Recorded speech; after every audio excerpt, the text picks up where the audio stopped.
When you serve as a debate judge, your role goes beyond merely evaluating students' performances. It involves a set of responsibilities crucial for maintaining fairness and objectivity.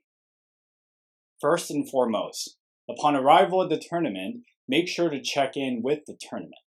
This is either through the tournament management system or the ballot table to collect your assigned room information. It is essential to collect your ballot several minutes before the start of each round. Ballots will most likely be received via the email that you have registered with the tournament. Be sure to click Accept Ballot as soon as you have received that email. While you might be eager to provide oral critiques, it is necessary to refrain from doing so before submitting your ballots to ensure the tournament remains on time. When completing your ballots, make sure to clearly mark the winner. Rank the students' performances in order and assign correlating speaker points. It is also important to be aware of potential conflicts of interest. If you have coached or are associated with a student from a school you are judging for, please inform whomever is managing the tournament judges immediately, as a tournament director may need to make your adjustments. In your role as a debate judge, objectivity is paramount. Avoid any bias based on personal affiliations or opinion regarding the subjects being debated. Now, let's delve into specific debate formats. Parliamentary debate, also known as parley. Parliamentary debate is a type of limited preparation debate where two teams of two are given new topics every round. You're going to want to know whether topics are centrally announced, or if you, the judge, are responsible for giving topics to the debaters. If a topic is announced to all teams at the same time in a central location, then the judge is expected to be in the room on the postings by the start of the debate. Be aware, the tournaments with central locations often give different schools prep rooms in which to work with teammates to prepare their arguments. The room where you need to be might be one of these prep rooms. So be prepared to wait until students and coaches exit at the end of prep time. If the judge is tasked with giving topics to debaters, then you need to get to the assigned room as soon as possible in order to give the topic and start prep time. If there are 3 topics for the round, the judge should show them to first the government and then the opposition team, who will each strike a topic. The remaining topic becomes the one for the round.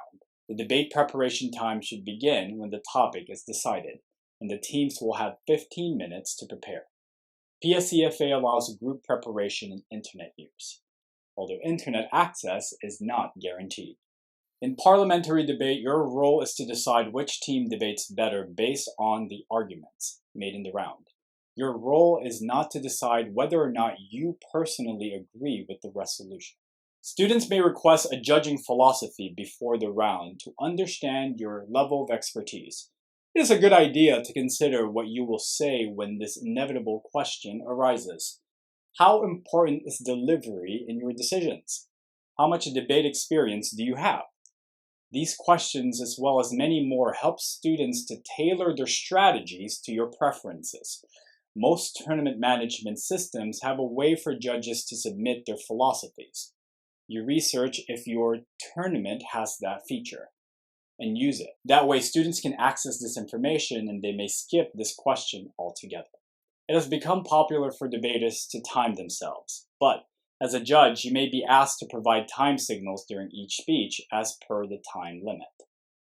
Regardless, the judge should always keep their own official timer running to hold debaters accountable.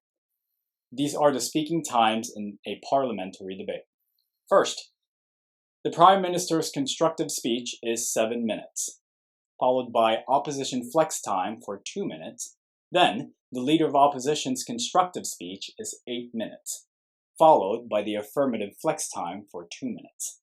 Next is the Member of Government's constructive speech for 8 minutes, this time followed by a 1 minute of opposition flex.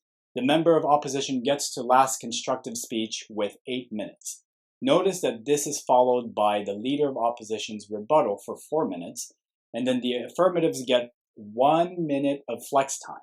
The last speech is the Prime Minister's rebuttal and is 5 minutes long. Constructive speeches are for raising new arguments and refuting opponents' arguments. Remember that students may raise points of information during constructive speeches. Time does not stop, but the debater that is speaking at the time has control of the floor and can decline to allow the questions. Furthermore, with the inclusion of flex time, many debaters explicitly say that they will wait until flex to address questions. Debaters are allowed to use flex time to ask questions or to simply prepare for their next speech. Debaters may also call points of order, but these are far more common during rebuttals. The most popular reason someone calls for a point of order is to draw attention to a new argument in rebuttals. Time does not stop when a point of order is called, and the judge is expected to render a decision as soon as each side makes their case. International Public Debate, IPDA. IPDA is also a limited preparation debate, but in a one-on-one format, and is judged by individuals that may or may not have a background in debate. It involves 5 topics, which the speaker takes turns striking, starting with the negative team, until one topic remains. After the strike, debaters have 30 minutes to prepare for their cases. Debaters can use research materials during their prep time, but not read them directly in their speeches. Some tournaments have started releasing topics in a central preparation room, which would mean that as a judge, you are not responsible for that. But other tournaments might expect you to bring the 5 topics to the debaters and initiate the preparation time.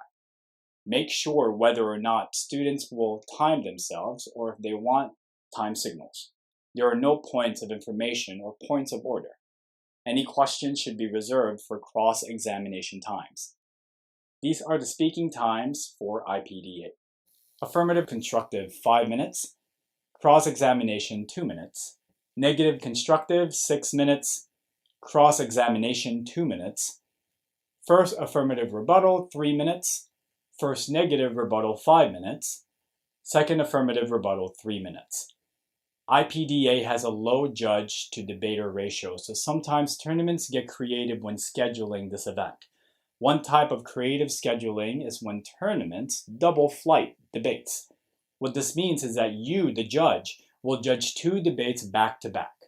Debate preparation is staggered, so one pair of debates get their topics 30 minutes before another pair of debaters.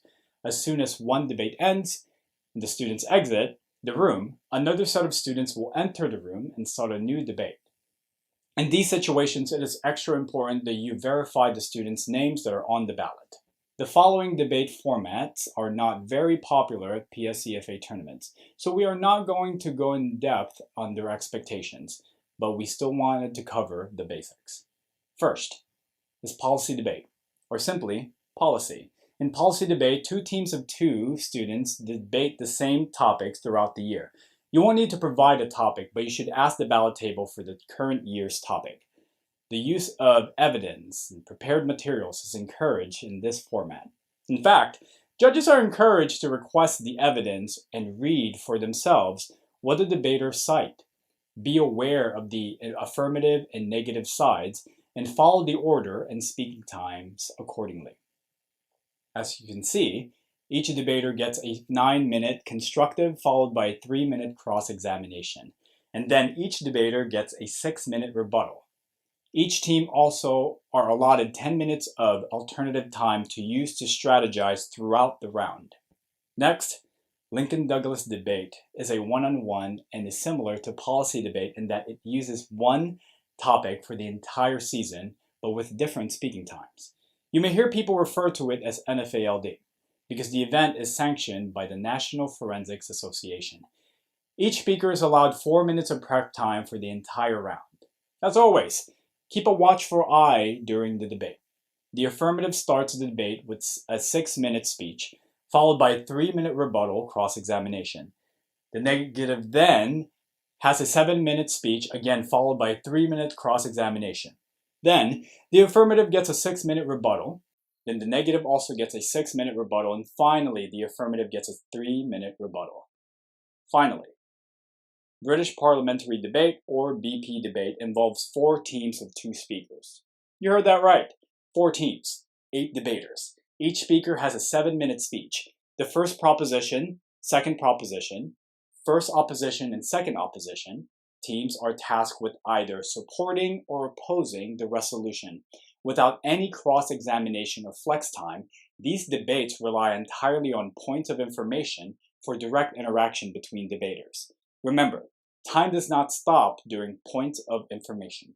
As you judge these various debate formats, please ensure that you are impartial, provide thoughtful feedback, and adhere to the rules and time limits for each event. Your role as a debate judge is critical in fostering a fair and equitable competitive environment. Thank you for your dedication and service to the forensics community.